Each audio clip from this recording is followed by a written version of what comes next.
tātou. Rānea tarangi e tui honei, rānea te papa e takoto nei. Haramai te mauri kei roto i e nei puka puka. Haumi e, hui e, taiki e. No mātou te maringa nui, ko tai mai koutou. Ki te whakarewa i tēnei nei puka puka a tātou. Beautiful books, bro. I'm really here for this. People didn't come here to see me, they actually came to see your books. You're underselling yourself and the importance of Te Reo Māori to us all. That's why we're here.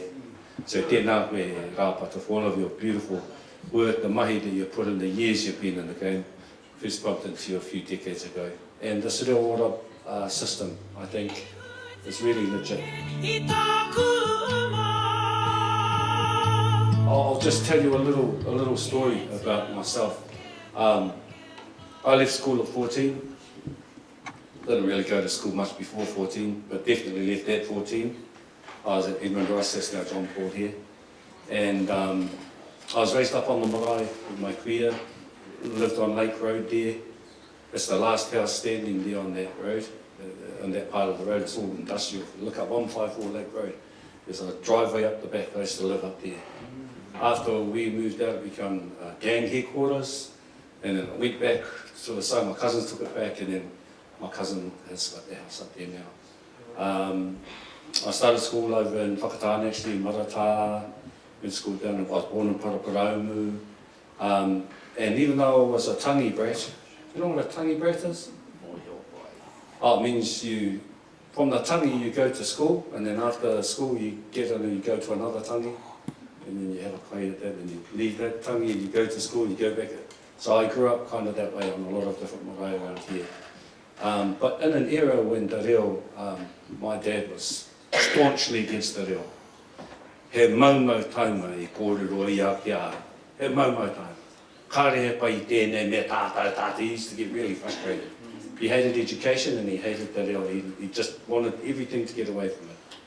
And he changed his story before he died. But you know, and he ended up going back to Wānau Aotearoa to try and learn his skill back again. But when I was a kid, he was staunchly against it. And when I was a kid, there wasn't any kohanga reo, there wasn't any kurukapa, but there was no te Wānau Aotearoa. There were none of these things. They were wiped out. So thanks to the resilience and persistence of our kaumātua and that stuck by it and kept the reo going. Thanks largely to Tūhoi too. You fellas are awesome. A lot of our reo has been rejuvenated from Tūhoi back into the universities and stuff like that, but it's flourished again. And that left me in a really strange place. Here I am, I can drop a tauparapara, I can drop a karaki out, but I can't speak my own reo. And I've gone through a number of different courses, trying to attain my reo, trying to chase my reo. And I've managed to sort of scratch away bits and pieces, but all over the place, because I'm hard to keep my attention span. You know, I might be, what do you call it? I didn't say that. Don't label me. ADHD, could be, maybe. But yeah, it's hard, eh? You notice when we're having a class, it's like my mind is talking, oh, where does that word go? How many E's are there? 17 E's. How many cars? 10. These are the kupu Māori, yeah. And it's hard for me to keep my attention down onto a focus thing. But your books are beautiful, bro. I love the system. There's, 75 different patterns within our language. You split it up to 20, 20 and then 25. That seems attainable to me.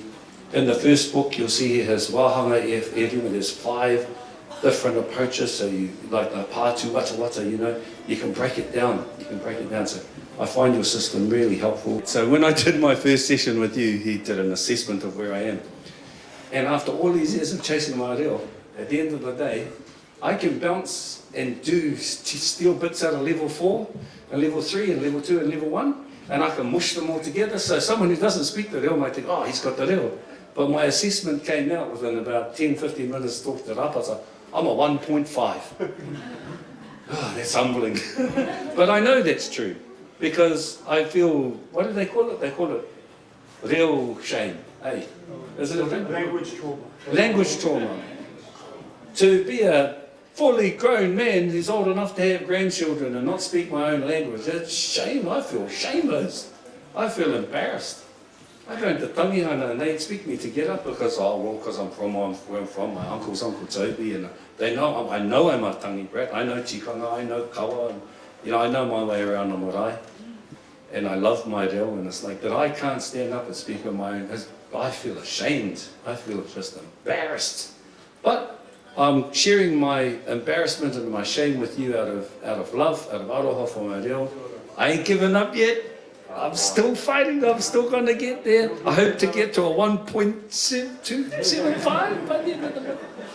But yeah, I'm really enjoying it, bro. Congratulations for the launch of your 1 and 2. But yeah, just enough to have our dignity, eh? You know, I've got no excuses. I've gone all the way around the world. But thank you for keeping our Reo Ora, Reo alive. Kei te pai.